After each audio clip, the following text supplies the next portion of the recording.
Hello friends, welcome my H medicine channel. প্রতিদিনের মতো আজকে একটি নতুন টপিক নিয়ে আমি প্রেজেন্ট হয়েছি, সেটি হচ্ছে এই অমনিসেপ ও 200 mg ট্যাবলেট। আমরা জানবো এই অমনিসেপ ও 200 mg ট্যাবলেটটি কি, এটিকে কোন কন্ডিশনে ডাক্তারবাবুরা দিয়ে থাকে, তার ডোজ কি রয়েছে, তার সাইড এফেক্ট কি, এবং সেটি প্রেগনেন্সি সেফ কিনা, এই বিষয়গুলো আজকে এই ভিডিওর মধ্যে ডিসকাস করব।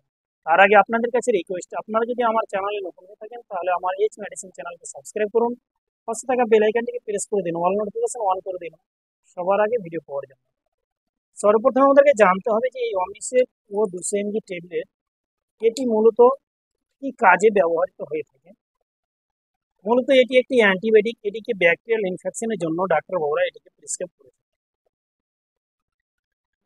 তারপরে জানবো যে এই মেডিসিনটিকে কে ম্যানুফ্যাকচার করে থাকে। এটিকে অ্যারিস্টো ফার্মাসিউটিক্যাল কোম্পানি এটিকে ম্যানুফ্যাকচার করে থাকে। বর্তমান মার্কেট প্রাইস হচ্ছে 109 টাকা 42 পয়সা। আপনারা এটিকে যে কোনো মেডিকেল স্টোরে পেয়ে যাবেন। তারপরে জানবো যে এই মেডিসিনের মধ্যে কি কি কন্টেন্ট দ্বারা এই অমিসেপ ও 200 mg ট্যাবলেটটি গঠিত। এর মধ্যে একটি কন্টেন্ট রয়েছে যা হচ্ছে সিফিকজিম। তাই সিফিকজিম 200 mg, অর্থাৎ প্রতিটা ট্যাবলেটে 200 mg করে সিফিকজিম দেওয়া হচ্ছে। তারপরে আমরা জানবো যে ব্যবহারটা কি, এর ইউজ অর্থাৎ কোন কোন ক্ষেত্রে ডাক্তারবাবুরা প্রেসক্রাইব করে থাকে কিংবা পেশেন্টকে নেওয়ার অ্যাডভাইস দিয়ে থাকে।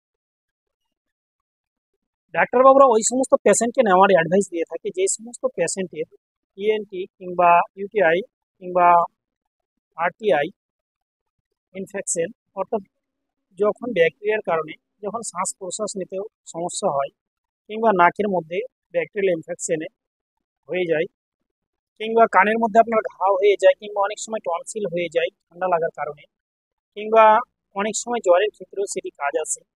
এছাড়া আপনার ইউটিআই অর্থাৎ ব্যাকটেরিয়ার কারণে যখন পেশাবের দ্বারে যখন ব্যাকটেরিয়াল ইনফেকশন হয়ে যায়, সেই ক্ষেত্রে ডাক্তারবাবুরা এটিকে প্রেসক্রাইব করে থাকে। এক কথায় বলা যায় যে এটি ব্যাকটেরিয়াকে ধ্বংস করে এই মেডিসিন। তাই এটিকে ব্যাকটেরিয়াল ইনফেকশনের জন্য ব্যবহার করে থাকে ডাক্তারবাবুরা। তারপরে আমরা জানবো যে এই মেডিসিনটি খাবার নিয়মটি কি রয়েছে, অর্থাৎ তার ডোজটি কি রয়েছে। তার ডোজ হচ্ছে যে ডাক্তারবাবুরা পেশেন্টের উপরে ভিত্তি করে তার ডোজ নির্ণয় করে। অ্যাডাল্টের জন্য ডোজ হচ্ছে দিনে 2বার, সকালে রাত্রে খাওয়ার পরে একটি করে খেতে হবে। তারপরে জানবো তার ডিউরেশনটা কতদিন। এটি নর্মাল 5 দিন কিংবা 7 দিন, এর থেকে বেশি 10 দিন। তার থেকে বেশি যদি আপনার খাওয়ার প্রয়োজন হয় তাহলে ডাক্তারবাবুর পরামর্শ অবশ্যই নিয়ে সে খাবে। তারপরে জানবো মেডিসিনটি কি প্রেগনেন্সি সেফ। মূলত এটি প্রেগনেন্সি সেফ মেডিসিন, কেননা সিফিকজিম প্রেগনেন্সিতে দেওয়া যায়। তারপরে আমরা জানবো যে এই মেডিসিন কোনো সাইড এফেক্ট রয়েছে, কোনো পার্শ্ব প্রতিক্রিয়া। এই মেডিসিনের কিছু সংখ্যক সাইড এফেক্ট হতে পারে, যেমন খাওয়ার পরে উইকনেস লাগতে পারে, কিংবা সুইটিং ঘাম যেতে পারে, কিংবা বদহজম হতে পারে, বা পাতলা পায়খানা হতে পারে, বা গ্যাস অ্যাসিডিটি হতে পারে। এই সমস্ত লক্ষণগুলো দেখা দিতে পারে। তাই আপনাদের কাছে রিকোয়েস্ট, আপনারা যখনই কোনো মেডিসিন ব্যবহার করবেন ডাক্তারের পরামর্শ নেবেন, তারপরেই ব্যবহার করবেন। ভালো থাকুন, সুস্থ থাকুন।